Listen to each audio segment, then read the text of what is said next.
जो भी महिलाएं होती हैं, आप लोग के संपर्क में अगर कोई हो तो ध्यान दीजिएगा। आगे जाके आप भी बाप बनेंगे।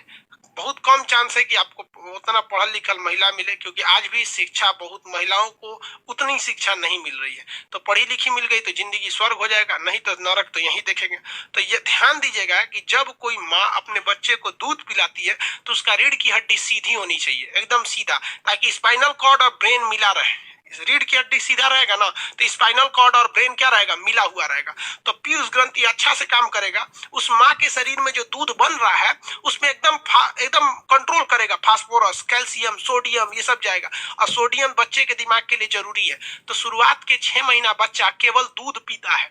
क्या करता है, केवल दूध पीता है। तो अब उसी के समय में उसको तो केवल दूध चला गया, ब्रेन कन। अब इसीलिए कभी भी जो महिला होती है जब वो बच्चे को दूध पिलाए तो रीढ़ की हड्डी एकदम सीधा होनी चाहिए, जिस तरह योगा में कैसे बैठते हैं उस तरह। और महिला को दूध पिलाते समय कमरे में अकेले रहना चाहिए, कंसंट्रेट, जिस तरह से पूजा करते हैं ना पूरा ध्यान लगा के, उस तरह से बच्चे को दूध पिलाना चाहिए। वो बच्चा स्वस्थ होगा। वरना अगर माँ जो है बतियाइयो रही है, ने सब्जी काट रही है, ने लड़का पी रहा है, पी रहे बाबू पी रहे, तो वही भोदा हो जाता है सब। तो माँ के दूध का मतलब फुली कंसंट्रेट होना चाहिए और बात उत नहीं करना चाहिए, एकदम स्ट्रेट रहना चाहिए यहाँ पर। तब उस बच्चे के शरीर में पूरा प्रोटीन जाता है। आप अगर इसको विश्वास नहीं कीजिएगा ना तो देखिएगा, गाय जो होती है उसका डायरेक्ट दूध दूहने लगेंगे ना तो दूध को छुपा लेती है और दूध उस अच्छा भी नहीं होता। इसलिए क्या करते हैं लोग, पहले उसके बछड़वा को पिला देते हैं। जब बछड़ा को पिलाते हैं ना तो फुल ब्रेन से वो रेडी हो जाती है, नहीं मेरा ही बछवा पी रहा है।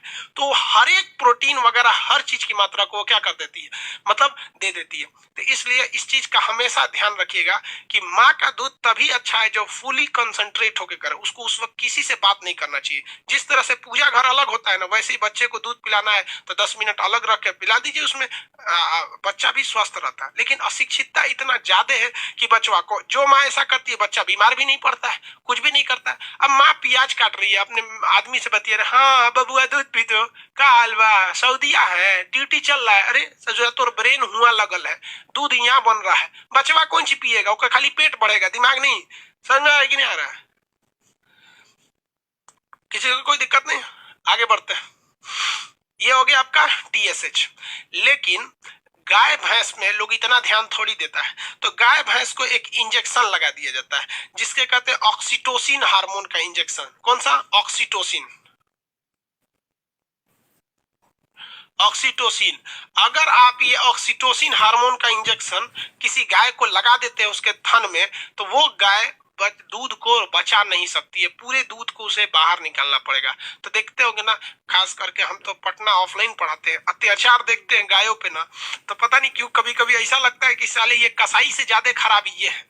दिन भर छोड़ देंगे सड़क पर, अब वो प्लास्टिक खा के मरे, कोई उसको मारे, एक्सीडेंट हो जाए, टेम्पो में लड़े, जीप में लड़े, कुछ भी लड़े, कोई मतलब नहीं, उसे छोड़ दिया वहां पे। और बेचारी गाय इतनी सीधी होती है कि दिन भर इधर उधर खाती है और शाम को अपने मालिक के पास चले आती है। वो मालिक, सारे मालिक है उसके, इंजेक्शन निकालेंगे ऑक्सीटोसिन का और लगा देंगे उसको थान में। और इतना मोटा इंजेक्शन होता है, थान में लगा देंगे वहां पे और छोड़ देंगे बस 1 मिनट। जहां 1 मिनट छोड़े पूरा दूध उसका आ जाएगा, ब्रेन से कंट्रोल खत्म हो जाएगा, सारा दूध निकाल लेगा और उसके बाद बच्चा को पीने को दे देगा। भाई बच्चा के लिए बचा क्या है, एकदम हरकट हो जाता है। और ऐसी गाय क्या होती है, बीमार पड़ जाती हैं। ऑक्सीटोसिन हार्मोन लगा देंगे तो गाय 2 से 3 साल ही जिंदा रहती है, अदर उसके बाद वो मरने लगती है। तो वो वाले लोग जाके कसाई खाने में बेच देते हैं, क्योंकि उन्हें पता है कि यहाँ हम रखेंगे तो हमें घाटा लगेगा। चंद पैसों के लिए वो कसाई खाने में बेच देते हैं, तब उनका वो प्रेम कहाँ चला गया कि गाय हमारी माता है। चंद पैसों के लिए वो कसाई को बेचते हैं और चंद पैसों के लिए वो कसाई उसे काट देता है। तब तक गुनाह नहीं है जब तक बेचा जा रहा है, लेकिन गुनाह तब चालू हो जाता है जैसे काट दिया। तो यहाँ पर भी गलती है, हमें कसाई को बेचने तक से पहले ही रोकनी चाहिए गाय को, क्योंकि अब मजबूरी भी है ना कि गाय पालता कौन है, बात समझो बाबू। गाय पालेगा कौन? गरीब आदमी, ज्यादातर ज्यादातर लोग, अमीर आदमी शौकिया पालते हैं वहां पे। अब उस बेचारे को अपनी बूढ़ी माँ को इलाज कराने के लिए पैसा नहीं है, वो गाय को कहाँ से रख पाएगा यहाँ पे?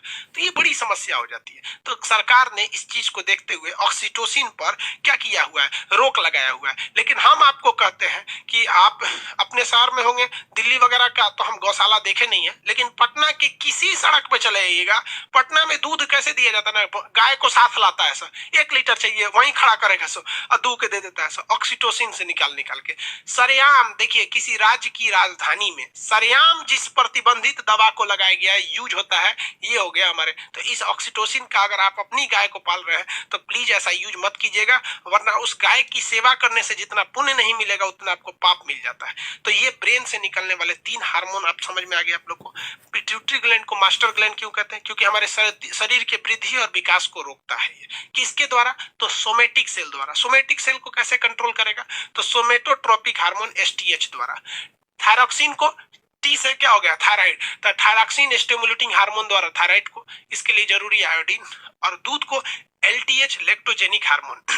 ऑक्सीटोसिन देना चाहिए? नहीं देना चाहिए, एकदम गलत बात है। ऑक्सीटोसिन एकदम समझिए उसके लिए जहर दे रहे हैं आप।